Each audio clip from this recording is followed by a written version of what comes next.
Class शुरू कर लो।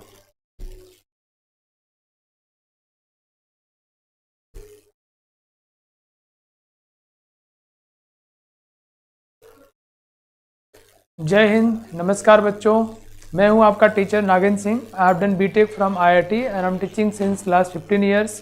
You are studying on online platform for very prestigious student friendly coaching, L1 coaching, and you all are undoubtedly wonderful, amazing students.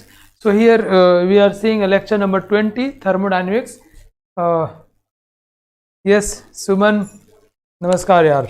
इतना ज़्यादा नमस्कार कर दिए हो कि मैं अब क्या करूं बताओ। रितुल, रुद्र, आजम, अभिषेक, एवरीवन। सो नमस्कार, जय Hind.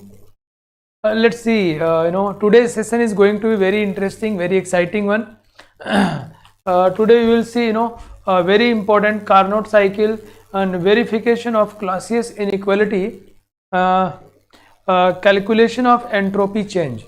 So today's lecture is very, very important, and we will have obviously number of quizzes to strengthen the content.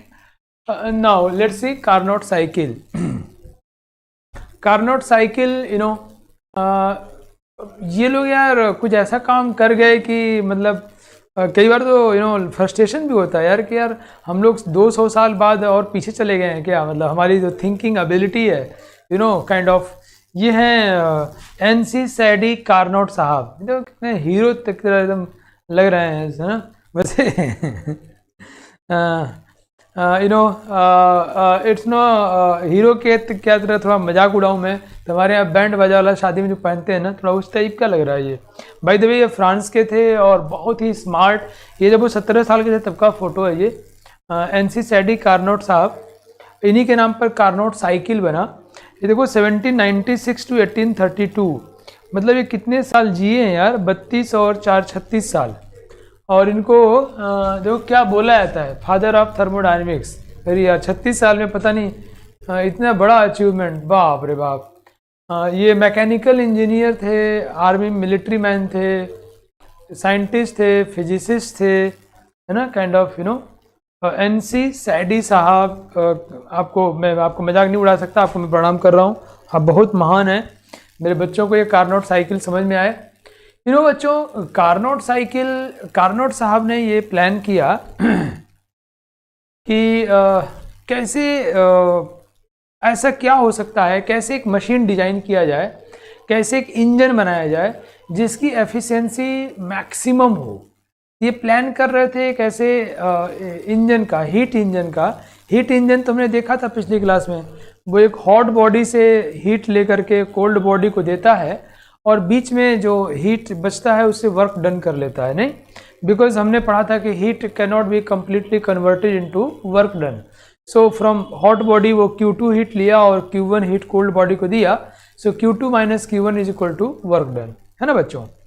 सो ये कार्नोट साहब, फादर ऑफ थर्मोडायनेमिक्स, ये टाइम तो देखो यार 1796, बाप रे बाप। मतलब एक अलग ही टाइम में जी रहे थे यार वो, और उसमें थर्मोडायनेमिक्स की बातें की हैं, उनकी बातें हम लोग पढ़ने जा रहे हैं। तो इन्होंने एक ऐसा मशीन की कल्पना की। ही इन्विजिज्ड मतलब परिकल्पना करना, सोचना। He envisaged machine, cycle, machine, heat engine which can have maximum efficiency. Okay, लोग जो सोचते हैं कि, तो यू कैन से कि ये वो लोग थे जो कि ये समझना शुरू कर दिए थे कुछ हद तक। इसके बाद क्लैसियस साहब उस बात को पूरा किए कि हीट को पूरी तरह वर्क में कन्वर्ट नहीं कर सकते, जो आज भी है। हम लोग कुछ सोचते हैं, बनाते हैं या पढ़ाई भी करते हैं, सोचते हैं ऐसा पढ़ाई करो कि 100% समझ में आ जाए। ये लोग कहते हैं ऐसा कभी नहीं होता है। आप जो पढ़ते हो उसको समझने के और करीब पहुंच सकते हो, और करीब और करीब और करीब। मतलब इसी के ऊपर एक जापान में टेक्नोलॉजी बनाई गई, काइजन टेक्नोलॉजी। उसे बोलते हैं नेवर एंडिंग बेटरमेंट। बेटरमेंट कभी ख़त्म नहीं होता, हमेशा सुधार के चांस बने रहते हैं। तो क्योंकि 100% कभी हो ही नहीं पाता है, तो हमेशा हम उसकी तरफ अप्रोच करते रहते हैं। तो ये लोग यार इतने पहले इस सब बातों को समझ गए थे। इन्होंने 1824 में एक किताब लिखा था, reflection on the motive power of fire. My God, सिर्फ एक किताब लिखा और इनको हम क्या बोलते हैं, फादर ऑफ थर्मोडायनेमिक्स। ग्रेट यार। इन्होंने explain the theory of maximum efficiency of heat engine, कि कैसे हम हीट इंजन बना सकते हैं जिसकी एफिशिएंसी मैक्सिमम हो। एक इन्होंने साइकिल का परिकल्पना किया। उस साइकिल में 2 आइसोथर्मल प्रोसेस होंगे और 2 एडियाबैटिक प्रोसेस होंगे। ये हमारे कोर्स में है and it's very very very important, right, it's very important. So बच्चों, इन्होंने एक साइकिल की परिकल्पना की जिसको मैं आपसे डिस्कस करने वाला हूँ। पहले मैं इसको थोड़ा सा डायग्राम ड्रॉ करके आपको दिखाता हूँ। तो कार्नोट साहब ने, NC सैडी कार्नोट साहब ने PV डायग्राम पर, ध्यान रखना आपको कि ये थियोरेटिकल साइकिल थी, इट्स नॉट एक्चुअल। उन्होंने कहा कि अगर हम एक ऐसी साइकिल बनाएं जिसकी एफिशिएंसी मैक्सिमम हो, एक ऐसा हीट इंजन बनाएं, एक ऐसी गाड़ी बनाएं जो कि मैक्सिमम एफिशिएंसी देती हो, तो कैसे बनेगी, कितना होगा। तो एक बात तो हमारे सारे बच्चे सोचते होंगे, हाँ बिल्कुल सही आराध्या, एक बात हमारे सारे बच्चे समझते होंगे, वो ये कि वो प्रोसेस रिवर्सिबल होना चाहिए। रिवर्सिबल प्रोसेस की एफिशिएंसी क्या होती है, मैक्सिमम होती है, इरिवर्सिबल की कम होती है। मैंने आपसे पहले भी कहा है कि सेम रिक्वायर्ड फैसिलिटीज़ के साथ में, इनपुट्स के साथ में, रिवर्सिबल मैक्सिमम वर्क डन होता है in comparison to irreversible. This thing we have discussed much, है ना। सी बच्चों, तो कहते हैं कि इसमें 4 स्टेप्स होते हैं। कहें स्टेप नंबर 1, पहला स्टेप कैसा होगा जिसको हम लोग कई बार में देखेंगे और आप लोग बड़े ध्यान से बच्चों समझना है इसको। स्टेप नंबर 1 आइसोथर्मल प्रोसेस होगा और ये एक्सपेंशन होगा। एक्सपेंशन मतलब डेल्टा V की वैल्यू ग्रेटर देन 0, पॉजिटिव होगी, वॉल्यूम इंक्रीज कर रहा होगा, ठीक है। स्टेप नंबर 2 एक साइक्लिक प्रोसेस कार्नोट साहब ने डिज़ाइन किया, प्लान किया, सोचा, इन्विजिस्ड किया। उन दिनों में मुझे लग रहा है कि ये घटना 1822 की है, जब इन्होंने बात कही थी कि एक ऐसी साइकिल बनाओ, एक ऐसी मशीन बनाओ जिसकी एफिशिएंसी मैक्सिमम हो। तो वो कहे कि एक तो उसको रिवर्सिबल होना चाहिए और दूसरा वो साइकिल कैसा हो, साइकिल मतलब घूम के वहीं पे आ जाए। अब साइकिल की बात क्यों कर रहे हैं, हम कोई मशीन बनाते हैं तो वो मशीन ऐसे चली, फिर ऐसे आया, फिर चला, वो कंटिन्यूसली फ्लो करता रहता है, you know, kind of pump किया गया, पंप किया गया, पंप किया गया और रिपीट करता रहता है। It's kind of cycle. तो इसमें एक पहला वाला स्टेप आइसोथर्मल होगा जो कि एक्सपेंशन है बच्चों। दूसरा वाला एडियाबैटिक है। एडियाबैटिक है बच्चों, मतलब उसमें हीट चेंज कितना होगा, 0 होगा और ये भी एक्सपेंशन होगा।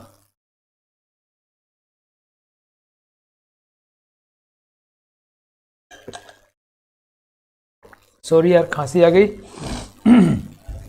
तो ये एडियाबैटिक और इसमें भी volume is greater than 0, adiabatic expansion. Step number 3 बच्चों, स्टेप नंबर 3 ये आइसोथर्मल होगा। इट्स आइसोथर्मल, लेकिन ये कंप्रेशन होगा, मतलब इसमें वॉल्यूम डिक्रीज करेगा। So delta V will be less than 0 and step number 4 will be adiabatic होगा, delta Q is equal to 0 and इस केस में भी कंप्रेशन होगा, मतलब कंप्रेशन होगा लेस देन 0।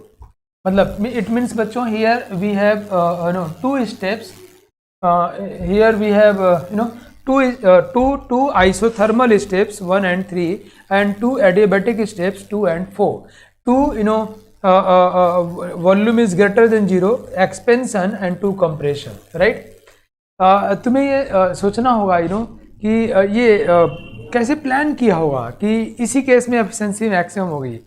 ये सब बातें हमारे कोर्स के बियॉन्ड है अभी, उसके लिए आपको ये किताब पढ़ना पड़ेगा या आगे आपको ग्रेजुएशन का वेट करना पड़ेगा। अगर आप IIT में जाओगे तो ग्रेजुएशन में ये सब चीज़ें खूब पढ़ना है बच्चों। तो we will see there, me myself नहीं, आपके कोर्स में पढ़ाया जाएगा। यहाँ पे हमें सिर्फ इसको अध्ययन करना है। Let's see now, come on. तो ये क्या कह रहे हैं बच्चों कि मान लो सपोज ये यहाँ पे A पॉइंट, यहाँ से हम शुरू करते हैं। यहाँ से पहले आइसोथर्मल एक्सपेंशन हुआ, है ना, isothermal expansion, it's a step number 1 isothermal expansion. Then adiabatic expansion, you can see volume बढ़ रहा है, एडियाबैटिक का स्लोप ज़्यादा होता है, जैसे स्टेप नंबर 2 एक्सपेंशन, है ना बच्चों। ये हमारा B मान लो, ये हमारा C मान लो। देन क्या होगा, देन आइसोथर्मल कंप्रेशन है ना, ऐसे ये हमारा देखो कंप्रेशन वॉल्यूम घट रहा है, 3 हुआ। Then fourth one adiabatic compression, देखो ये एडियाबैटिक कंप्रेशन। ठीक है, चलिए इन सब बातों को धीरे धीरे करते रहे हम लोग, कंटिन्यू करें। देखो पहली बात, ये एक पर्टिकुलर टेम्परेचर पे है, A B C and D, ये एक पर्टिकुलर टेम्परेचर पे है। सपोज दैट, अच्छा ये सब के सब रिवर्सिबल प्रोसेस है बच्चों, बहुत आराम से समझना है, बहुत कूल टाइप समझना है, कोई जल्दीबाजी नहीं है। जल्दीबाजी करेंगे तो हम चीज़ों को मिस कर देंगे। देखो इसमें 4 स्टेप है, स्टेप 1 2 3 एंड 4। ये आइसोथर्मल है, ये आइसोथर्मल है। आइसोथर्मल मतलब delta T is equal to 0, ये आइसोथर्मल मतलब delta T is equal to 0। ये दोनों एडियाबैटिक है, मतलब delta Q is equal to 0। Here also delta Q is equal to 0। Adiabatic में स्लोप ज़्यादा होता है, we know it, we have seen it before, so it's having more slope than isothermal. Now इनमें से एक इस बात को समझने के लिए आपको फिर से मैं याद दिलाता हूँ कि what is the basic working of heat engine. It just take heat from hot body, or you can say source, suppose Q2 amount of heat, so hot body से heat लेता है and sink which is at the lower temperature उसको heat देता है। suppose Q2 heat लिया और Q1 heat दिया, तो जो इनका difference होगा Q2 minus Q1, that will be the work done, right? ये हमने पिछले लेक्चर में बड़े ध्यान से देखा है। जिन बच्चों का पिछला लेक्चर छूट गया हो या कोई भी लेक्चर छूट गया हो, थर्मो तो गजब चल रहा है, आप लोग बहुत अच्छा सीख भी रहे हो, तो मुझे मज़ा आता है, आप लोग रिस्पॉन्स करते हो, सीखते हो। तो जिनका कोई भी लेक्चर छूट गया हो तो ये अवेलेबल है, प्लीज़ देख लो, ये आपकी ज़िंदगी को बदल देगा बच्चों। सो बच्चों ये हमारा पीवी डायग्राम है कार्नोट साइकिल का। साइकिल बिकॉज हम जहाँ से शुरू हुए थे वहीं पर घूम टहल के आ गए। कोई पूछे कि नेट बताओ, डेल्टा यू क्या होगा, 0 होगा, डेल्टा एस क्या होगा, 0 होगा, डेल्टा एच क्या होगा, 0 होगा, बिकॉज ये सब के सब स्टेट फंक्शंस हैं, है ना बच्चों। तो स्टेट फंक्शंस की वैल्यू क्या होगी, 0 होगी, ये हम जानते हैं। चलो बीच से मिटा दे रहा हूँ मैं। नाउ अब बड़े कुछ छोटी छोटी बातें मैं कर लेता हूँ आपसे, फिर हम आगे बढ़ते हैं बच्चों। Let's see now. हाँ, तो अब देखो मुझे ये पता करना है कि इनमें से कौन ज़्यादा टेम्परेचर पे है और कौन सा कम टेम्परेचर पे है, मुझे ये पता करना है। कौन सा हॉट बॉडी, देखो आपको पता है ना कि PV is equal to nRT, है ना बच्चों, है पता करना है टेम्परेचर। देखो यहाँ पे अगर इसको मैं आगे भी बढ़ाता हूँ, अगर मैं इसको आगे ड्रॉ करता हूँ, तो इस पर्टिकुलर ये क्या है बच्चों, इधर क्या है, प्रेशर है। इस पर्टिकुलर वॉल्यूम पे यहाँ PV की वैल्यू ज़्यादा होगी इसके PV की वैल्यू के लिए, इसके PV की वैल्यू ज़्यादा होगी इसके PV की वैल्यू के लिए। क्यों, अगर वॉल्यूम सेम है तो इसका प्रेशर क्या है बच्चों, ज़्यादा है। तो अगर PV की वैल्यू ज़्यादा है, मेरी बात समझ में आ रही क्या, मेरी बात समझते ही आप लोगों को यस बोलते रहना है। Thank you Jyoti Kashyap. PV की वैल्यू ज़्यादा होगी, NR तो कांस्टेंट होगा, बिकॉज हम लोग किसी पर्टिकुलर कंटेनर में एक्सपेंशन और कंप्रेशन कर रहे हैं, राइट। सो टेम्परेचर उसका डेफिनेटली ज़्यादा होगा, नहीं। बहुत बढ़िया। देखो तो यहाँ PV की वैल्यू ज़्यादा है इससे कंपैरिजन में, देयरफॉर हाई टेम्परेचर पे होगा। Suppose it's high temperature is T2, ये पूरा T2 टेम्परेचर पे है, यानी लोअर टेम्परेचर बच्चों, इस टेम्परेचर को मैंने बोल दिया T1, okay, it's a lower temperature, right. तो ये एक पर्टिकुलर टेम्परेचर T2 पे हो रहा है, एक पर्टिकुलर टेम्परेचर T1 पर हो रहा है। क्लियर, इतनी बात समझ आई क्या, ये पूरा। अच्छा एक बात आप लोगों को और पता है ना बच्चों, एक छोटी सी बात आप लोगों को पता है क्या, कि PV डायग्राम के अंदर जो एरिया होता है वो वर्क डन होता है। डू यू नो, हेलो बच्चों, ये पूरा एरिया क्या होगा, वर्क डन। हमारे हीट इंजन ने कितना काम किया है, इतने के बराबर जिसके अंदर एरिया है, इतना काम किया है। ये हाई टेम्परेचर है, तो जब यहाँ से यहाँ जा रहा होगा, देखो क्या हो रहा है, एक्सपेंशन हो रहा है, यस। तो सिस्टम वर्क कर रहा है, क्यों, वो हाई टेम्परेचर पे, तो इसको यहाँ पे हीट मिला, कितना हीट मिला बच्चों, Q2 अमाउंट ऑफ इसको हीट मिला, Q2। यहाँ तो हीट 0 है, यहाँ हीट 0 है, और यहाँ वो सिस्टम लो टेम्परेचर पे है, तो ये हीट रिलीज कर रहा है। ओके ओके बच्चों, ये कितना रिलीज किया, Q1। ठीक है, तो इन दोनों में हीट क्या होगा, कांस्टेंट होगा, क्योंकि यहाँ डेल्टा Q की वैल्यू 0 है। आगे इन सब चीज़ों को मैं आगे डिस्कस करने वाला हूँ। तो इस साइकिल की एफिशिएंसी निकाली कार्नोट साहब ने, प्लान किया 1822 में। ओ माय गॉड। और इन्होंने बताया कि इसकी एफिशिएंसी मैक्सिमम होगी, लेकिन 1 से कम होगी, 100% कभी नहीं होगी। गुड, बहुत अच्छे बच्चों। ये हमारा, मैं थोड़ा बहुत ज़्यादा घोंच पोंछ हो गया यार, तो मैं साफ करता हूँ। अब देखो साफ हो गया। इसको अगर ड्रॉ करना हो तो मैं इसको बड़े प्यार से ऐसे ड्रॉ कर देंगे, है ना, स्मूथली, कि isothermal adiabatic, isothermal adiabatic. Wow great. ये हमारा ए, ये बी, सी, डी प्रोसेस हमारा ऐसे चल रहा है। नहीं बच्चों, हम लोग कार्नोट साइकिल याद हो गया क्या, पी और वी। कोई कहे वर्क डन बताइए, तो देखो ये वर्क डन है। कहीं ये क्या है, ये कहें हाइयर टेम्परेचर TH लिख दो, हाई टेम्परेचर। ये लो टेम्परेचर, इसको TL लिख दो, है ना। इस पूरे में कांस्टेंट टेम्परेचर है ना बच्चों। चाहो तो इसको P1 V1 P2 V2 ऐसे ना हम लोग दे सकते हैं। Then after we will calculate, है ना। आराध्या बिटिया देखो, वही मैं फिर समझा रहा हूँ सब, है ना। तो then after we will calculate, हम इसका वर्क डन की एक्चुअल वैल्यू क्या आएगी वो हम अभी कैलकुलेट करेंगे। ये कितना आएगा, we will calculate it. But हमको ये तो पता है कि इसके अंदर जो एरिया होता है वही क्या होता है बच्चों, वर्क डन होता है ना। हम इसका वर्क डन निकाल लेंगे। ठीक है, रेडी। क्या हुआ आराध्या, कहाँ प्रॉब्लम आई, वेयर इज, बताओ प्रॉब्लम क्या है।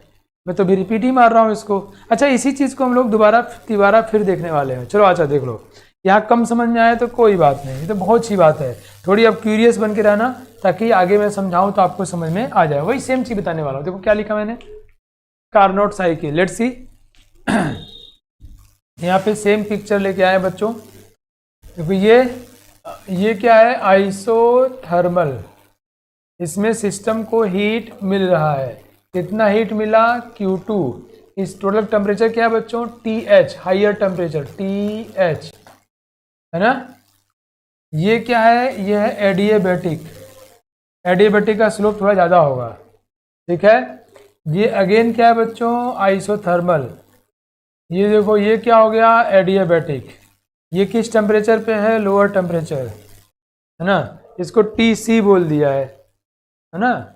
और इसमें क्या होगा, हीट आउट होगा। कितना अमाउंट, Q1। इसमें हीट मिलेगा कितना अमाउंट, Q2। और हमने पढ़ा है बच्चों कि efficiency of reaction is equal to T hot T2 minus T1 by T2। ये मैंने आपको पढ़ाया है ना, डेराइव नहीं किया है। ग्राफ बेटा अश्विनी फिर से बताने वाला हूं मैं आपको भी, फिर से एक बार और। ये हमने डेराइव नहीं किया है, today we will derive it. ये हमने पढ़ाया। और अब क्या पढ़ाया था, is equal to Q2 minus Q1 by Q2। मतलब कितने, ये यहाँ पे हम जब Q2 Q1 कह रहे हैं तो हमारा सेंस सिर्फ मैग्नीट्यूड से है कि Q2 हीट मिला minus Q2 heat Q1 loss कर दिया बाई Q2। मैं आपको फिर से याद दिलाता हूँ ताकि आपको मजा आए, हीट इंजन है क्या। देखो मैंने कहा था एक हॉट बॉडी होता है जिसका टेम्परेचर ज़्यादा होता है। ये हमारा मशीन है जो इससे लिया कितना, Q2 अमाउंट ऑफ हीट लिया। ये हमारा हीट इंजन है। इधर वो Q1 अमाउंट ऑफ हीट दिया, ओके। ये और किस टेम्परेचर पे, लो टेम्परेचर बॉडी को, सिंक को जो कि कम टेम्परेचर पे है। बाकी जो डिफरेंस है वो यहाँ उसने वर्क डन कर दिया। बच्चों समझो आप, Q2 हीट लिया, Q1 हीट दिया, कितना बच गया, W is equal to Q2 minus Q1। नहीं तो एफिशिएंसी इज इक्वल टू क्या होता है, कितना काम किया बटे कितना लिया था। तो efficiency is equal to Q2 minus Q1। इतना वर्क किया बटे कितना लिया था, Q2 लिया था।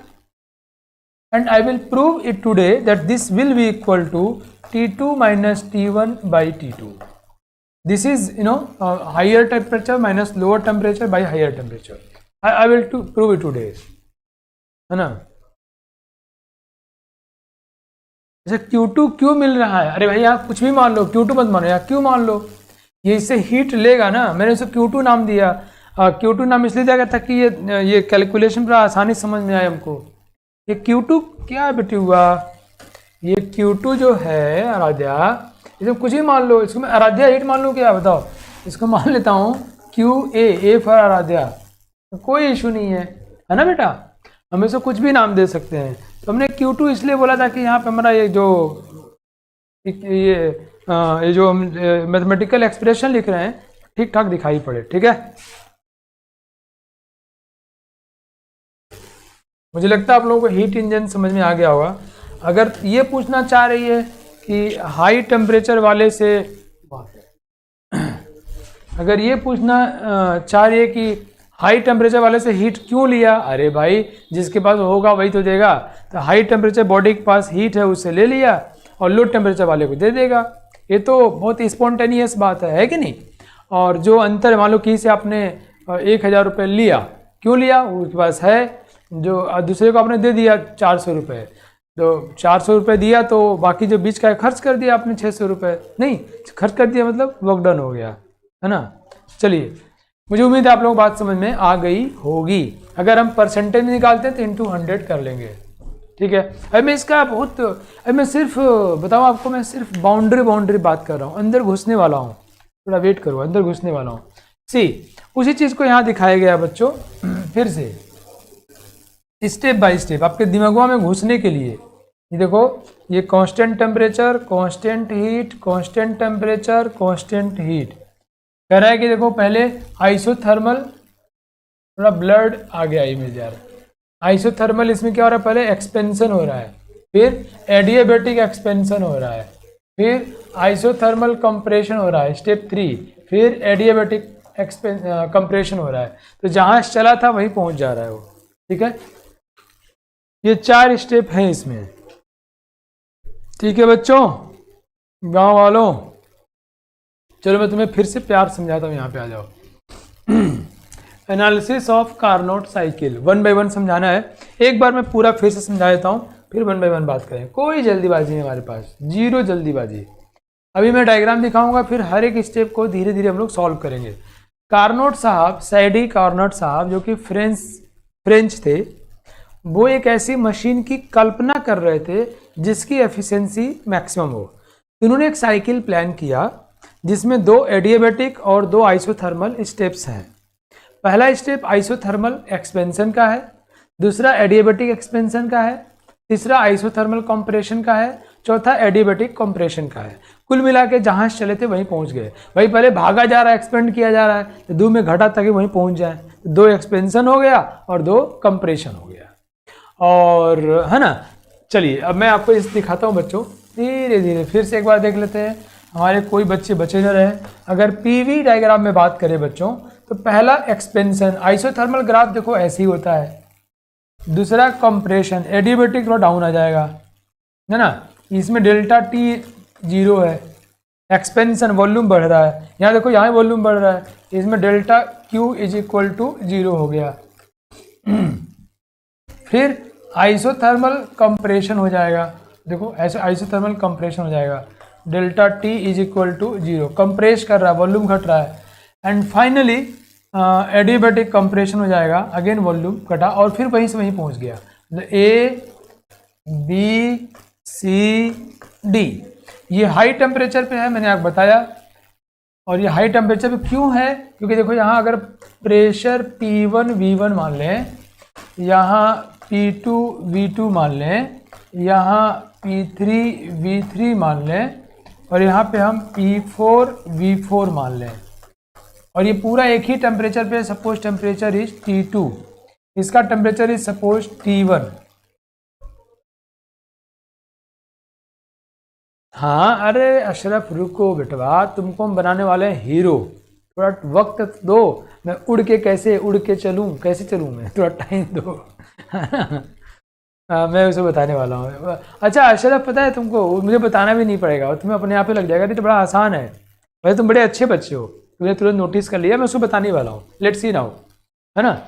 तो क्या हुआ, देखो यहाँ पे delta Q is equal to 0 है, ये हमारा एक साइकिल बन गया बच्चों। ये हायर टेम्परेचर है, क्यों? मैंने कहा आपको, देखो ये PV = nRT से आप समझ सकते हो, क्योंकि here we are discussing about the expansion and compression, so NR has to be remains constant. Now if PV will be higher than temperature will definitely higher. We can easily understand it that the value of P1 V1 multiply is greater than value of P4 V4। Obviously यार, यहाँ pressure ज़्यादा है तो P1 ज़्यादा होगा, तो इसका temperature ज़्यादा होगा, so T2 will be greater than T1। It's very easy to understand it, है ना, बहुत आसान है। और ये हाई टेम्परेचर पे है तो इसमें इसको हीट मिल रहा होगा, इधर तो हीट 0 है, इसमें हीट कितना मिला उसको? Q2। अभी Q2 हमने ऐसे ही बोल दिया, Q1 भी बोल सकते हैं उसको, बट ताकि वो हमें मालूम चले कि जो लिए हैं उसको Q2 बोल रहे हैं, राइट। और ये लोअर टेम्परेचर पे दे रहा है, कितना हो गया ये? Q1। तो कहें वर्क डन कितना होगा? क्या भैया तुम Q2 लिए थे और Q1 का निकाल दिए बाहर, इतना ही तो वर्क डन किए हो, तो एफिशिएंसी क्या होगा? कितना काम किए भाई? Q2 - Q1 बटे कितना लिए थे? Q2। परसेंटेज बताओ तो 100% हो जाएगा, इंटू 100। ये हुआ। इसी को हम लोग सॉल्व करेंगे, अभी मैं आपको प्रूफ करूंगा। This is equal to T2 - T1 by T2 into 100। I will derive it, we will derive it, okay. Is it now clear to everyone? Please say is there any issue बच्चों? तुम देखो, अगर तुम में issue किसी को होता है तो मैं फिर जान लगा देता हूँ, तो मुझे बर्दाश्त नहीं मेरे किसी बच्चे को कम समझ में आए ना ना ना ना।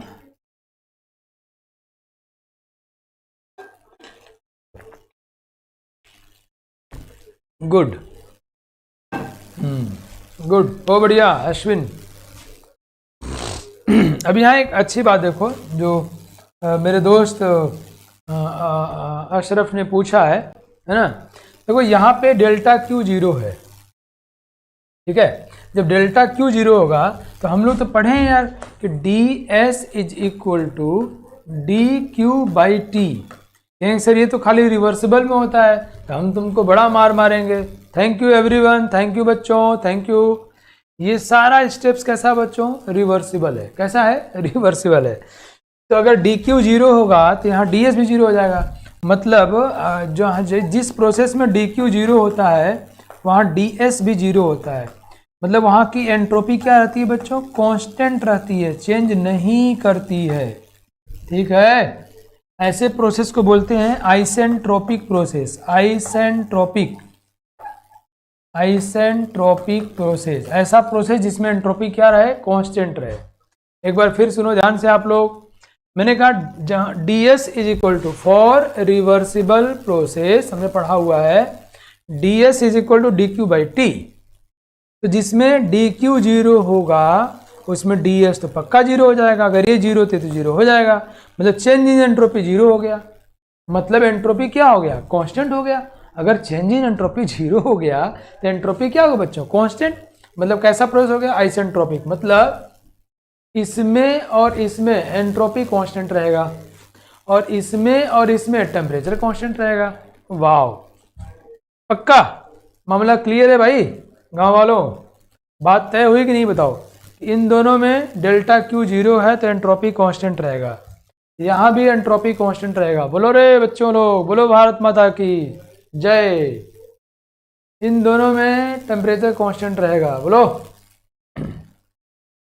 अगर हाँ बोल दो तो मैं आगे बढ़ जाऊं। फिर आई am waiting for you guys, I am waiting for your responses. हाँ, इन दोनों में एंट्रोपी कांस्टेंट होगा, इन दोनों में टेम्परेचर कांस्टेंट होगा। यस। तो अगर हम लोग ग्राफ ड्रॉ करें एंट्रोपी और टेम्परेचर का, यहाँ एंट्रोपी और यहाँ टेम्परेचर का, बहुत ध्यान रखना, ठीक है। वैसे पहले वाले में मैंने शायद उल्टा ग्राफ है क्या? टेम्परेचर एंट्रोपी क्या, देखते हैं। इसमें ग्राफ टेम्परेचर एंट्रोपी का, चलो यही ड्रॉ कर लेते हैं। तो अगर हम लोग यहाँ पे ग्राफ ड्रॉ करते हैं उससे कोई फर्क नहीं पड़ता, बस पलट जाता है। अगर हम लोग ग्राफ ड्रॉ करते हैं बच्चों टेम्परेचर वर्सेस एंट्रोपी का, तो पहले वाले में, फर्स्ट वाले में टेम्परेचर कांस्टेंट है, वो भी टेम्परेचर ज़्यादा है, ये टेम्परेचर कांस्टेंट, और कितना टेम्परेचर है ज़्यादा, T2। दूसरे वाले में एंट्रोपी कांस्टेंट है, ये दूसरा एंट्रोपी कांस्टेंट है, देखो एंट्रोपी कांस्टेंट है। ये स्टेप नंबर 1, स्टेप नंबर 2, ठीक है। तीसरे वाले में फिर से टेम्परेचर कांस्टेंट है, स्टेप नंबर 3। चौथे वाले में फिर से एंट्रोपी कांस्टेंट है। वो मजेदार ग्राफ है ये, उसी कार्नोट साइकिल ग्राफ है, लेकिन अभी टेम्परेचर एंट्रोपी में ग्राफ ड्रॉ किया है। हमको पता है कि स्टेप 4 एंड स्टेप 2 में एडियाबेटिक प्रोसेस में एंट्रोपी इज कांस्टेंट, तो ये कांस्टेंट कर दिया, एंट्रोपी इधर कांस्टेंट है बिल्कुल। बच्चों समझ में आ रहा है, देखो एंट्रोपी कांस्टेंट है, देखो इस पूरे प्रोसेस में एंट्रोपी क्या है, कांस्टेंट है। इस पूरे प्रोसेस में एंट्रोपी क्या है, कांस्टेंट है। इस पूरे में टेम्परेचर कांस्टेंट है। नहीं, यही ग्राफ है, देखो तुम देखो यहाँ पे, कहाँ गया रे, आ जाओ, ये तो ग्राफ है यार ये। नहीं, इसमें देखो, इसमें हमको हीट मिल रहा है, क्योंकि हाइयर टेम्परेचर पे देखो टेम्परेचर लोअर होगा, कितना होगा ये T1। और इसमें हम हीट दे रहे हैं, कितना हीट लिया हमने Q2, और कितना हीट दिया हमने Q1, Q2 minus Q1 by Q2 और T2 minus T1 by T2। ठीक है बच्चा लोग, गांव वालों, मामला क्लियर है कि नहीं बताओ।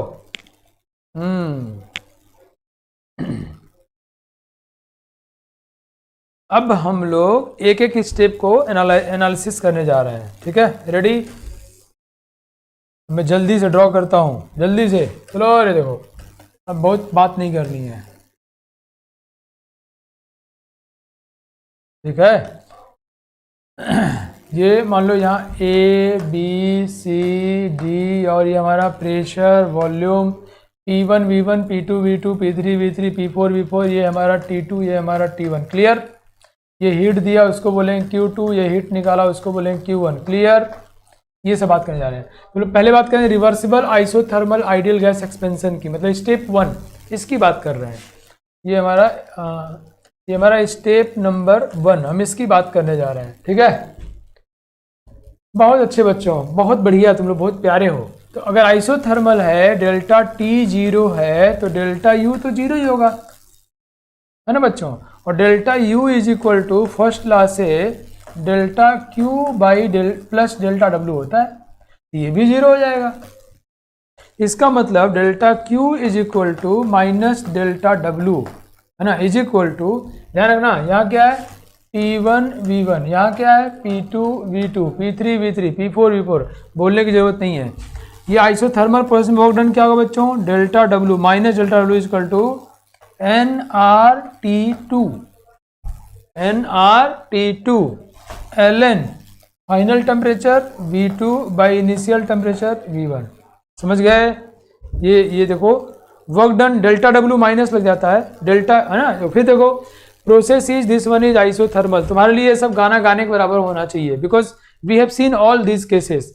Since the process is isothermal, delta T will be equal to 0, so delta U will be equal to 0, delta U is equal to delta Q plus delta W, ये भी 0 हो जाएगा।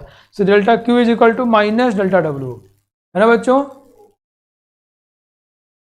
अब डेल्टा W तो माइनस nR2, तो ये समझ गए हम लोग। चलिए now second, reversible adiabatic ideal gas expansion. अब ध्यान से देखो, अब मैं इस केस को डिस्कस करने जा रहा हूँ। ये पहला हो गया, अब दूसरा ऐसे इसको, ये दूसरा प्रोसेस नंबर 2, ये P2 V2 से कहाँ आया, P3 V3 में, ठीक है। इसमें बात करने जा रहे हैं, इसके डेल्टा Q की वैल्यू क्या है, 0। इसमें डेल्टा Q 0 नहीं है, इसमें इस वाले हमने निकाल लिया भाई। यहाँ पर ये देखो डेल्टा Q2 है, ये कितना हीट मिला, कितना मिला, इतना मिला, nRT2, ये है Q2 की वैल्यू, नहीं है ना बच्चों। इसमें कितना हीट मिलेगा, जो हीट इन्वॉल्व होगा वही तो ये है, this is equal to minus delta W, हो गया यार, ठीक है। चलिए आ जाओ भाई, आ जाओ। P2 V2, ये P3 V3, डेल्टा Q 0, हमको पता है delta U is equal to delta W plus delta Q। इसी बहाने हम लोग फर्स्ट लॉ यूज करना भी सीख जाएंगे, नहीं बच्चों। क्या बात है, तुम लोग सीख रहे हो तो मजा आ रहा है। अगर डेल्टा क्यू जीरो है तो delta U is equal to delta W, and delta W is equal to, हमें पता है ना इसका टेम्परेचर कितना बच्चों, T2, इसका टेम्परेचर T1, डेल्टा यू कितना होगा एन सी वी, हाँ final minus initial T1 minus T2, ये हो गया T1 final minus initial. Clear है बच्चों? तो हमने दूसरे स्टेप के लिए भी सब कुछ निकाल लिया, डेल्टा यू फलाना ढिमका सब कुछ कर लिया। रिस्पॉन्स करते रहो भाई। नाउ स्टेप नंबर 3 पे आओ। अब ग्राफ ड्रॉ करना हमारे लिए बच्चों को खेल है यार। स्टेप पहला हो गया, स्टेप दूसरा हो गया, now step number 3, it's isothermal. इसमें हीट निकलेगा, ये कहाँ से कहाँ गया, P3 V3 से गया है P4 V4 पे गया है, राइट। P3 V3 से P4 V4 पे गया है, ओके। कैसे, delta T is equal to 0 ऐसे गया है, जिसमें PV।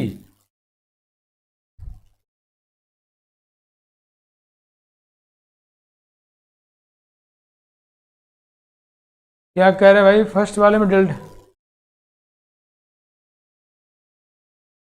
ज्योति कश्यप फर्स्ट ला सिर्फ ये डिस्कस कर, देखो तुम एक स्टेप की बात कर रहे हो, हम हीट इंजन की बात कर रहे हैं।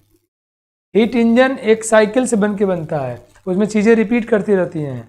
सो ज्योति हम लोग पूरे प्रोसेस को अध्ययन करेंगे और ये प्रूफ करेंगे कि साइकिल में कभी भी हीट पूरी तरह वर्क में कन्वर्ट नहीं होता। क्लियर बेटा? फर्स्ट लॉ को इस बात से मतलब नहीं है कौन कहाँ कन्वर्ट हुआ नहीं हुआ, वो सिर्फ कंजर्वेशन ऑफ एनर्जी की बात करता है। बट उसी कंजर्वेशन ऑफ एनर्जी को फॉलो करते हुए हम लोग एक साइकिल में, एक इंजन में, मतलब सेकंड लगा कहता है कि ऐसा कोई भी इंजन नहीं बना सकते आप, इंजन नहीं बना सकते आप जो पूरी तरह से हीट को वर्क में कन्वर्ट कर दे। स्टेप की बात नहीं करता है, हीट इंजन की बात करता है, मशीन की बात करता है। क्लियर? समझ गए आप? अब अच्छा सवाल पूछे हो, थोड़ा इसको गौर सुनना मैंने क्या बोला, राइट। तो बच्चों रिवर्सिबल आइसोथर्मल, यहाँ डेल्टा टी की वैल्यू 0 हो गया तो डेल्टा यू डेफिनेटली 0 हो जाएगा। So again delta Q plus delta W is equal to 0। It's just one step बेटा, it's not the cycle, it's not the heat engine.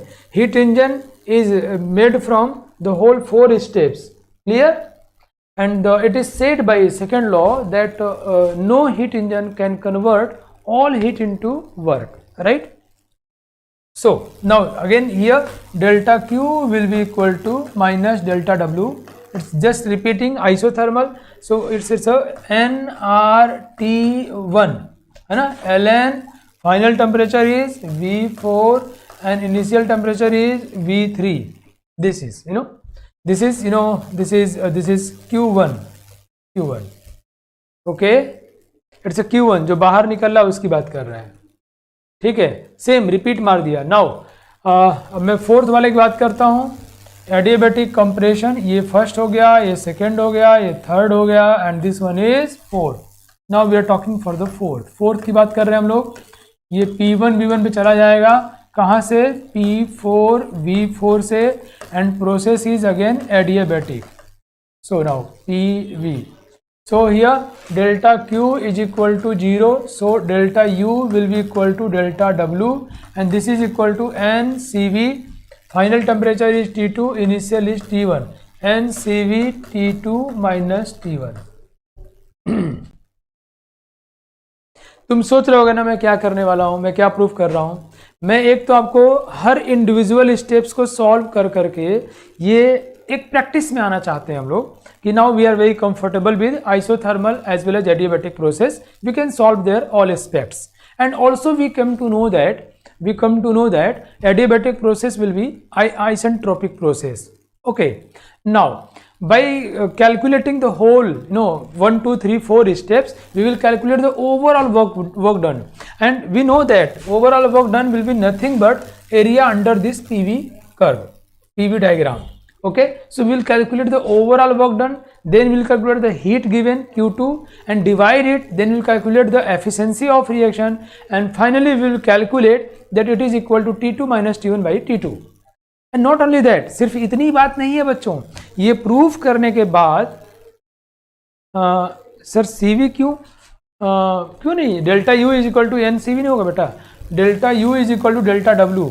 Delta U क्या होता है, NCV T2 माइनस T1, ठीक है। अनु कहाँ खो गया रे, डेल्टा U डेल्टा W। तो इसके बाद हम लोग जो क्लासियस इनइक्वालिटी थी ना उसको ही प्रूव करेंगे, बहुत मजा आएगा, फिर आपकी अंडरस्टैंडिंग एक अलग लेवल पहुंच जाएगा। अरे यार ये तो गजब है। तो थोड़ा धैर्य के साथ सुनना है, फॉलो करना है, लिखना है और बड़ी उत्सुकता के साथ घर पे खुद भी बनाना है कि गजब है यार ये तो। ये हमने चारों का वर्क डन निकाल लिया, सब कुछ कर लिया। बच्चों देखो एफिशिएंसी का जो डेफिनेशन है, चाहे प्रोसेस रिवर्सिबल हो चाहे इरिवर्सिबल हो, कोई सा भी हो, एफिशिएंसी क्या भैया, तुमको Q2 रुपए दिए थे, Q1 तुमने खर्च कर दिया, इतना ही तुम्हारे पास बचा है जो वर्क डन करोगे, Q2 माइनस Q1, है ना, बाई डिवाइडेड बाई Q2।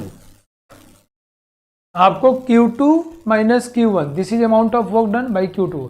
ये किस प्रोसेस के लिए होगा एफिशिएंसी, किसी के लिए भी होगा, चाहे कोई भी, यस चाहे कोई भी प्रोसेस हो उसकी एफिशिएंसी इतनी ही होगी। बट अभी जो हम लोग ये सब किए हैं किसके लिए किए हैं, only and only for reversible process. You might ask कि सर रिवर्सिबल क्या किया इसमें आपने।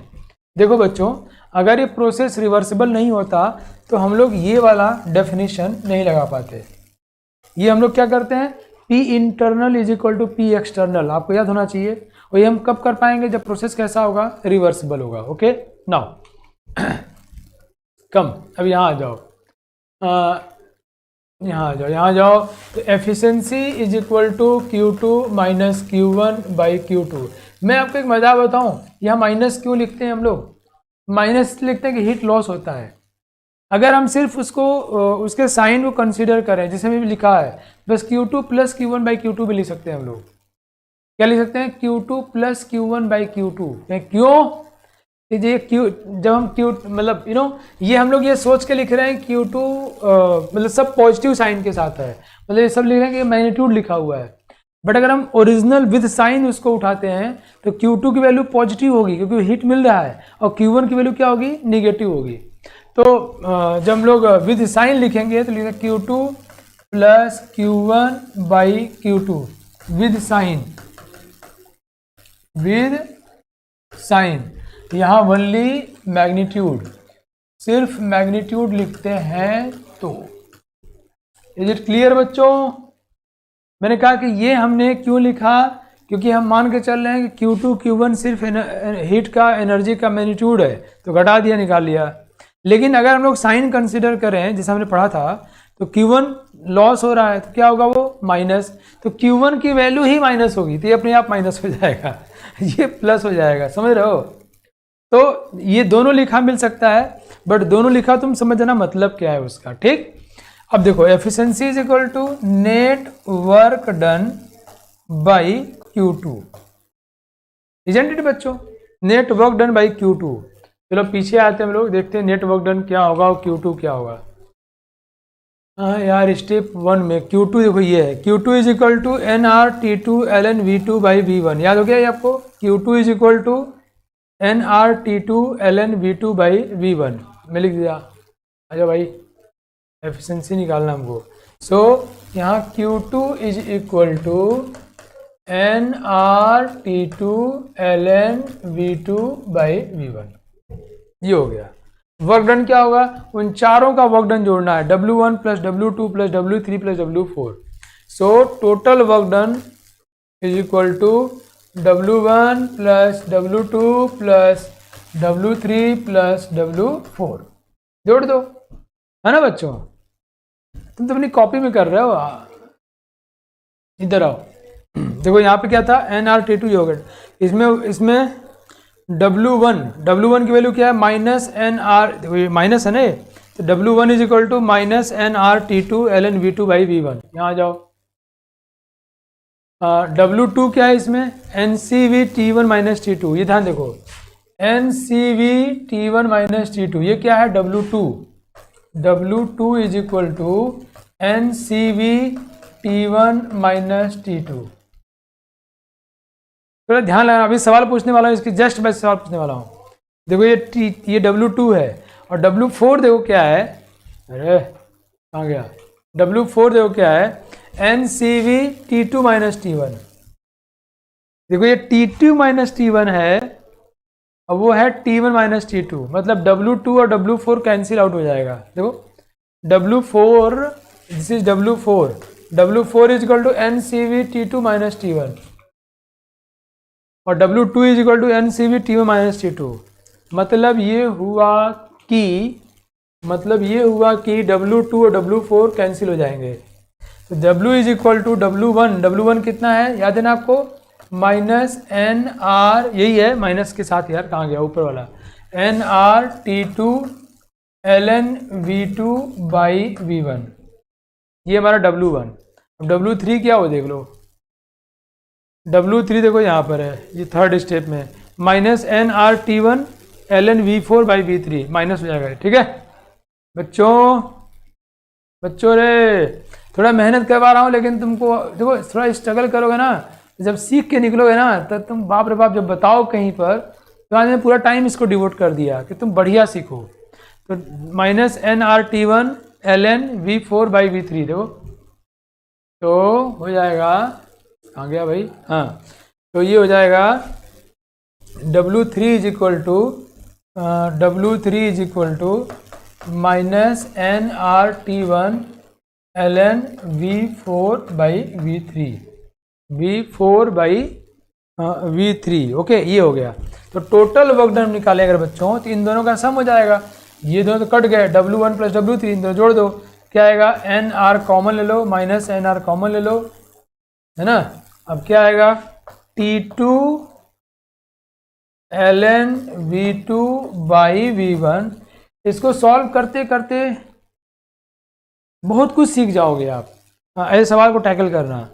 तो W is equal to minus NR T2 ln V2 by V1 plus T1 ln V4 by V3। ये देखो हमारा वर्क डन है, हमको निकालना क्या है, efficiency is equal to work done by heat. ये देखो ये Q2 की वैल्यू है, ये वर्क डन है। मैं थोड़ा बाकी सब डिलीट मारता हूँ ताकि हमको जगह मिल सके, okay good,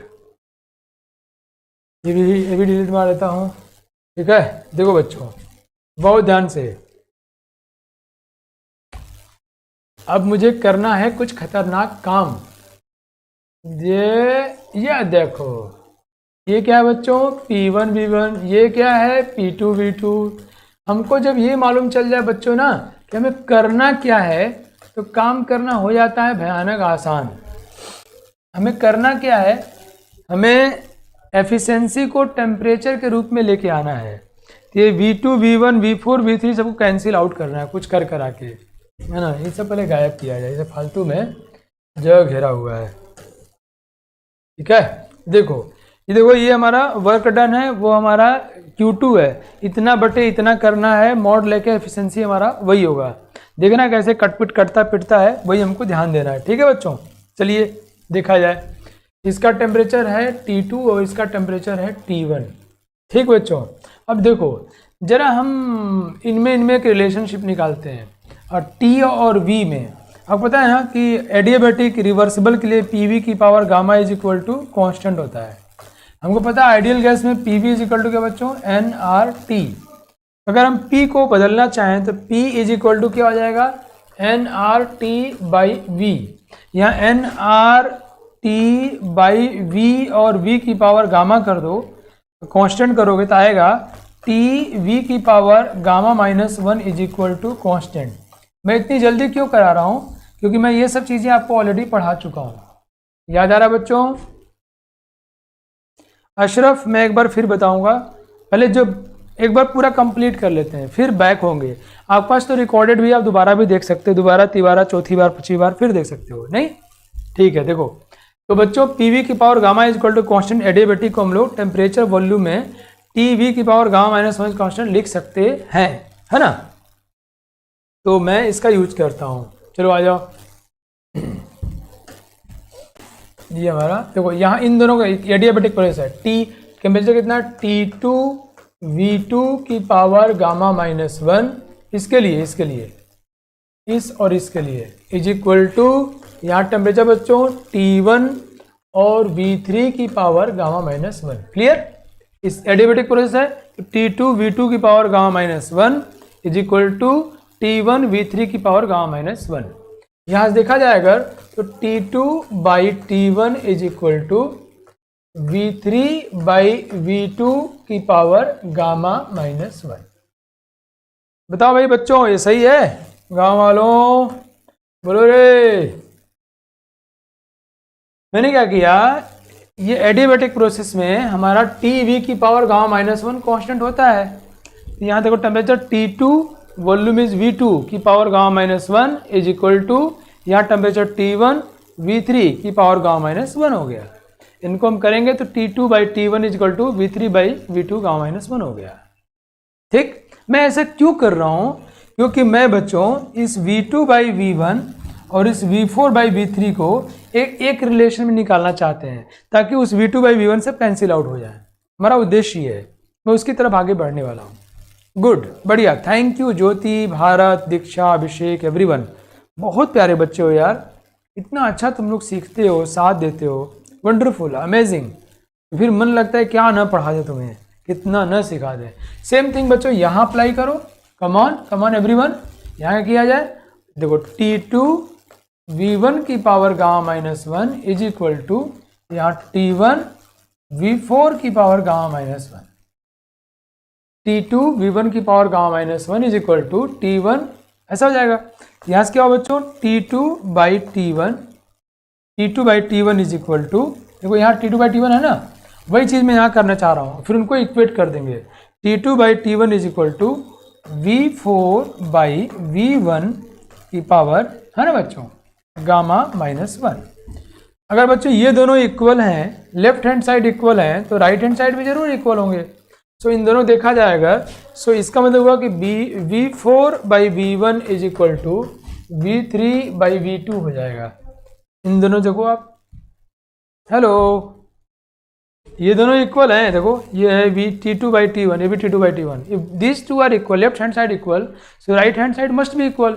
in right hand side what we have, you know, see, gamma minus 1 is common. See, gamma minus 1 is common. So V4 by V1 is equal to V3 by V2. And therefore, from here we can say V2 by V1 is equal to V2 by V1 is equal to V3 by V4. या सो बच्चों यहाँ पर जो हमने V4 by V3 is equal to V1 by V2, तो यहाँ इसकी जगह पर हम लोग V1 बाई V2 लिख सकते हैं कि नहीं, हमको ये बताओ। या हम ऐसा कह सकते हैं क्या, इस पूरे की जगह पर बच्चा लोग बताना रे बच्चों, इस पूरे में माइनस लिख दूं, minus T1 ln V2 by V1 लिख सकता हूं क्या? माइनस कर दिया तो ये पलट जाएगा। फिर इससे फायदा क्या हुआ कि हमें सब V2 बाई V1 में मिल गया। और डिजिटल क्लास का फायदा क्या है कि सब कुछ आपके पास अवेलेबल हमेशा रहेगा। नाउ हम इसको फिर से रिपीट करेंगे, डोंट वरी, मेरे पास बहुत टाइम है, कोई जल्दीबाजी नहीं है। So efficiency is equal to work done. Work done बच्चों NR भी कॉमन हो गया, ये तो कॉमन हो गया, और हम ln V2 बाई V1 भी कॉमन ले सकते हैं, है ना। So let's take minus NR ln V2 by V1 को भी कॉमन ले लिया। ओके, ऐसा करने से क्या हुआ, ये अंदर क्या चला गया, T2 minus T1 divided by heat is equal to NR T2 ln V2 by V1। Oh my god, mod लोगे तो माइनस की मतलब नहीं है, ये सब कट जाएगा, ये भी कट जाएगा इससे। तो क्या एफिशिएंसी क्या आएगा बच्चों, efficiency is equal to T2 minus T1 by T2। वाह, जबरदस्त। ये जब हम लोग डेरिवेशन करते हैं, मैं आपको पढ़ा रहा था, मेरे मन में क्या बात चल रही थी कि by deriving it we use first law of thermodynamics, adiabatic process, isothermal process. हम ये भी सीख रहे थे कि हमको कैसे टीवी की पावर क्यों यूज करते हैं, बिकॉज हमें वॉल्यूम के एक्सप्रेशन को सिमिलर लाना था। और ऐसा क्यों ला रहे हैं, बिकॉज हमें नीचे V2/V1 है तो उस फॉर्म में लाएंगे तो कैंसिल आउट हो जाएगा। तो हमें सारी चीज़ें सीखते रहते हैं करते हुए। तो जब कोई सवाल मिलता है हमें एग्जामिनेशन में, तो ये जो हमारी हैबिट रहती है ना, इसको प्रॉब्लम को टैकल करने का, ये वहाँ काम आती है, राइट। वो स्पॉन्टेनियसली वहाँ पे आंसर निकल के आ जाता है। Clear, good, thank you Ashraf, Abhishek, I am waiting for response from all of you. Kanishka, Aaradhya, मुस्कान।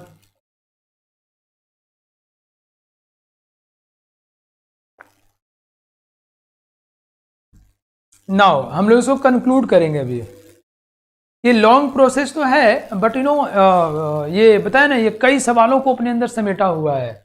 और ये बात भी समझो, कार्नोट साहब ने कब बताया था, 1822 में ना। चलिए मैं फिर से एक कहानी दोहराता हूं आपके लिए, ताकि आपको मजा आए। कम ऑन बच्चों, चलो एक बार फिर से अजनबी बन जाए हम दोनों, चलो एक बार फिर से अजनबी बन जाए हम दोनों। क्या बच्चों बताओ, डिस्कस करूँ मैं। हमने क्या किया, हम लोगों ने यहाँ पे एक PV डायग्राम बनाया, P एंड V, एक डायग्राम बनाया एक कार्नोट साइकिल के लिए, जो ऐसी साइकिल है। ओ माय गॉड, मैंने आपको बताया था इसका TS वाला भी। इसमें यहाँ isothermal expansion, adiabatic expansion, isothermal, कम से कम ये सब बातें सबको समझ में आ ही गई है। आइसोथर्मल कंप्रेशन, एडियाबैटिक कंप्रेशन, ये हमने इसको A माना, B माना, C माना और इसको हमने D माना। ठीक है, ये हमने सब कर लिया। यहाँ temperature T2 higher temperature, temperature T1 lower temperature, ये सारी चीज़ें ना बच्चों। ग्रेट। सो हमें निकालना है एफिशिएंसी। तो हमें निकालना है कि वर्क डन निकालो भाई, W1 plus W2 plus W3 plus W4 by जो हीट दिया गया वो Q2 हीट है, तो यहाँ पे दिया गया Q2। ओके, यहाँ हीट कितना निकला, Q1। तो efficiency will be equal to Q2 plus Q1 by Q2। अगर मैं प्लस Q1 करता हूँ तो it means I am considering the sign of Q1 which definitely will be minus. Okay, ये पूरा किया गया। इसको हम लोग करेंगे बच्चों, देखेंगे W2 और W4 जो है कैंसिल आउट हो जा रहा है। क्यों, ये एडियाबैटिक प्रोसेस है, इसमें वर्क डन क्या आएगा, सॉरी ये एडियाबैटिक प्रोसेस है, नीचे वाला ना, ये वाला। सो इसमें वर्क डन निकालेंगे तो आएगा NCV, final temperature T1 minus T2, और यहाँ वर्क डन निकालेंगे क्या आएगा, NCV आएगा T2 minus T1। If you see this two are reverse of each other, will cancel out definitely. इन दोनों का वर्क डन निकालेंगे तो एक में आएगा ये वॉल्यूम है V2, ये वॉल्यूम है V1, ये वॉल्यूम है V4, ये वॉल्यूम है V3। तो एक बार वर्क डन आएगा nRT2, माइनस लगा देना, minus nRT2 ln V2 by V1। इसमें आएगा minus nRT1 V4 by V3। नहीं, यही किया हमने, तो वर्क डन हमने जोड़ लिया। कितना आएगा, तो हमको याद भी हो गया, minus nRT2 ln V2 by V1 और minus nRT1 ln V4 by V3। फिर अब ये वर्क डन हो गया। नाउ हमें ये वर्क डन को डिवाइड करना है Q2 से, है ना। तो उसमें Q2 की जो वैल्यू आ रही है वो आ रही है nRT2 ln V2 by V1. So definitely we need to convert this V4 by V3 in the form of V2 by V1 by using adiabatic expression TV की power gamma minus 1 is equal to constant. By using this expression first here and second here, we will calculate, we will convert this V4 by V3 in the form of V2 by V1, and just by placing there we come to, that efficiency is equal to T2 minus T1 by T2. ओ क्या बच्चों, ऐसे कुछ है ना? देखो अब देखो एक पेज पे ले आया मैं, हमने क्या किया है, साइकिल हुआ, सबका वर्क डन जोड़ दिया, हमने देखा जितना इसमें वर्क डन हो रहा है उसका उल्टा इसमें हो रहा है, तो कैंसिल आउट हो गया दोनों, इन दोनों का वर्क डन हमने जोड़ दिया, इतना आ रहा है, Q2 की वैल्यू हमको पता है, बट हमें डिवाइड करना है तो हम चाहेंगे कि ये V4 by V3 V2 by V1 के रूप में आ जाए। ऐसा करने के लिए हम लोग इसको यूज करेंगे टीवी की पावर गामा माइनस 1। बस काम हो गया।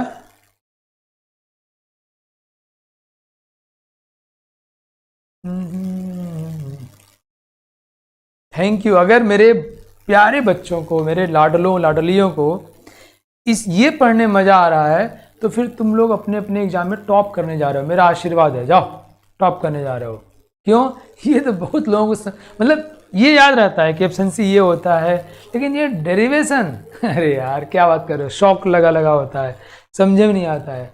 और हमको लगता है तुम लोग सिर्फ समझे नहीं हो, इसको बहुत अच्छी तरह मतलब अंदर आत्मसात कर लिए हो, किसी को बता सकते हो। ग्रेट, मज़ा आ गया, वाह wonderful, I am going to have party now, you know, मुझे बहुत मज़ा आ गया।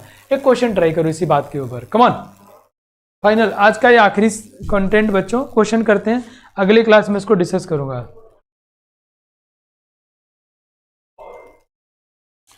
Time is 60 seconds. सब लोग निकाल लोगे 101%, I am bit sure. Time starts now, come on. तुम लोग इतने बढ़िया बच्चे हो, बाप रे बाप। अरे यार हनु, पागल करो हो गया मुझे, हनु करा याद हो गया। किसी को बताओ कि मैंने कारनॉट साइकिल को पूरा समझ लिया, याद हो गया, तो वो कहेगा झूठ बोल रहा है। किसी को समझ नहीं आता, तुमको याद हो गया, पगला गए हो। मुझे इतना अच्छा लग रहा है, कांट एक्सप्लेन इट यार, I am feeling you know blissful, ecstatic type हो गया मैं, बहुत ज़्यादा अच्छा लग रहा है। अब तुम लोग किसी को समझा देना है सब ना, घर जाके किसी को समझाना, या खुद से कॉपी पे लिख के इसको ड्राइव करना। थैंक यू अभिषेक बेटा।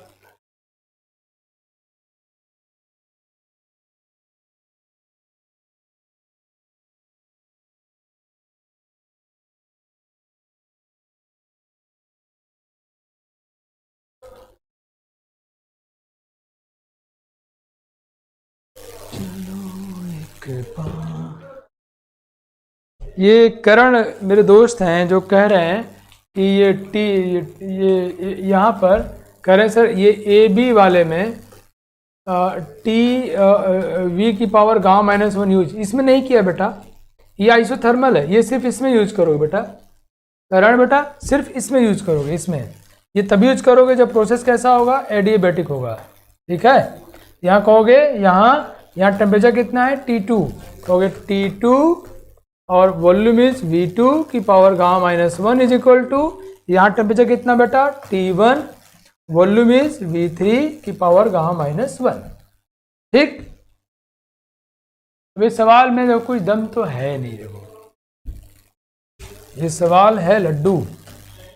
क्या कह रहा है, efficiency of a Carnot cycle is 1/6, मतलब ईटा की value 1/6, and decreasing the temperature of the sink by 65 degree centigrade the efficiency increases to 1/3, ये बढ़ के हो गया 1/3 अगर टेम्परेचर को घटा दिया गया 65 से। तो calculate temperature of source and sink, तो 1/6 इज इक्वल टू क्या हो बच्चों, T2 temperature of source minus T1/T2, ऐसे करते हैं हम लोग। And this is equal to T2 minus, अब कह रहा है इसके टेम्परेचर को 65 से और घटा दो, है ना बच्चों। तो ध्यान रखो घटाने में तुम 65 से सेंटीग्रेड में घटाओ चाहे केल्विन में घटाओ, अंतर उतना ही होता है ना। So this is equal to T1 minus 65 by T2। ध्यान रखना बच्चों, जब हम घटाते हैं तो 2 डिग्री सेंटीग्रेड कम करो चाहे 2 केल्विन कम करो, अमाउंट डेल्टा टी उतना ही रहता है, टेम्परेचर की एब्सोल्यूट वैल्यू चेंज हो जाती है। इसको हम लोग सॉल्व करेंगे तो टेम्परेचर आ जाएगा। इसको सॉल्व करें जो टेम्परेचर आएगा वो टेम्परेचर केल्विन में होगा। बच्चों ये ध्यान रखना आप लोगों को, एफिशिएंसी इज इक्वल टू 1/6 सवाल में दिया हुआ है। छोटी छोटी बातें दिमाग में बैठा लेनी है। जब तुम्हें कोई नई चीज़ मिले तो इसको अलग से नोट कर लेना है, करिए यार ये गलती हो सकता है, नहीं करना है। मतलब कोई 300 केल्विन पे है, उसको 3 डिग्री सेंटीग्रेड बढ़ाओगे तो वो 303 केल्विन हो जाएगा। तो 3 डिग्री सेंटीग्रेड बढ़ाओ चाहे 3 केल्विन से बढ़ाओ, बोथ आर सेम थिंग। तो एफिशिएंसी 1/6 है, हाइयर माइनस लोअर बटे हाइयर। एफिशिएंसी 1/3 है, हाइयर करा इसको 65 से और कम कर दिया। ओह माय गॉड, इसको सॉल्व करना है। 2 इक्वेशन, 2 अननोन, T2 और T1 की वैल्यू निकाल लेनी है। निश्चित रूप से आप लोग कर लोगे, है ना बच्चों। अगली क्लास में मुझे आपको पढ़ाना है कि जो ये मैं अभी पढ़ाया हूँ उससे क्लासियस इनइक्वालिटी कैसे वेरीफाई किया जाए। So verification of Clausius inequality by Carnot cycle, it's again wonderful. मैं आपको मेरे बच्चे हो आप लोग तो मेरी बात तो मानते ही हो, मुझे पता है। I so love all of you, I am in love with all of you. So मेरी बात फॉलो जरूर करना। घर जाके ये कार्नोट साइकिल बनाना, एक एक चीज़ को लिख के बोलना मुंह से, ओरली लिटरली बोलना और करना। ये हुआ, फिर ये हुआ, फिर ये हुआ, फिर ये हुआ, ये इसलिए कर रहा हूँ, ऐसा है, और फिर कैलकुलेट करना। और फिर कार्नोट साहब को धन्यवाद देना कि उन्होंने एक ऐसा मशीन बनाने की सोची जिसकी एफिशिएंसी मैक्सिमम है। लेकिन वो इस निष्कर्ष पे पहुंच गए कार्नोट साहब कि efficiency is equal to T2 minus T1/T2, मतलब is equal to 1 minus T1/T2, मतलब ये हमेशा 1 से कम होगा, लेस देन 1 होगा, लेस देन 100% होगा। कभी भी किसी मशीन की एफिशिएंसी 100% नहीं हो सकती। एक छोटी सी बात मैं कह के आज की बात समाप्त करूंगा और वो मज़ा आएगा। बच्चों जब एफिशिएंसी निकालते हैं हम लोग Q2 माइनस Q1/Q2, मुझे उम्मीद है आप ये बात समझ गए होंगे कि एक प्लस Q1 और माइनस Q1 एक ही चीज़ है, कहने की बात है। मैं कहूँ मैं तुमको Q1 रुपये दे दिया, मैं कहूँ मैं तुमको 100 रुपये दे दिया, मैं कहूँ मैं तुमसे माइनस 100 रुपये ले लिया, मतलब काइंड ऑफ साइन जो यूज कर रहे हैं। ये कब होल्ड करेगा? ये हमेशा होल्ड करेगा। It's like first law of thermodynamics, वो हमेशा होल्ड करता है। ये प्रोसेस रिवर्सिबल हो चाहे इरिवर्सिबल हो, ये प्रोसेस चाहे रिवर्सिबल हो या प्रोसेस कैसा हो बच्चों, इरिवर्सिबल, दोनों के लिए। लेकिन this is equal to T2 minus T1/T2, ये सिर्फ और सिर्फ तभी लगेगा जब प्रोसेस कैसा हो बच्चों, रिवर्सिबल। आपको ध्यान होना चाहिए कि प्रोसेस रिवर्सिबल है, उसी के लिए डराइव होकर ये आया है। याद है ना आपको? Very nice. सो ये बात तभी आएगी जब प्रोसेस कैसा होगा, रिवर्सिबल होगा। ये कब होगा? हमेशा होगा। सो ये दोनों इक्वल कब होंगे? सिर्फ और सिर्फ रिवर्सिबल के लिए। इरिवर्सिबल में दोनों इक्वल नहीं होंगे। क्लियर? मुझे उम्मीद है आज की क्लास आपको अच्छी लगी होगी, मुझे बहुत मज़ा आया। और अगली क्लास में हम लोग पढ़ेंगे verification of Clausius inequality by Carnot cycle and calculation of entropy for different processes, different reactions. Okay, so remains excited, remains healthy, follow SMS, S for social distancing, M for mask and S for sanitizer. Okay, और सुबह उठ के अपने माँ बाबू जी का पैर छूते हो कि नहीं? आशीर्वाद जरूर लिया करो अगर तुम बाबा नागदेव के चेले हो तो। आजकल तो सारे बाबाओं में बाबा नागदेव फेमस हो रहा है ना, क्योंकि हमारे चेले फेमस किए हैं। तो मेरा पहला मंत्र क्या है? सुबह उठ के माता पिता का पैर छूना है। ठीक है, मिलते हैं नेक्स्ट क्लास में। Thank you. जय हिंद, जय भारत।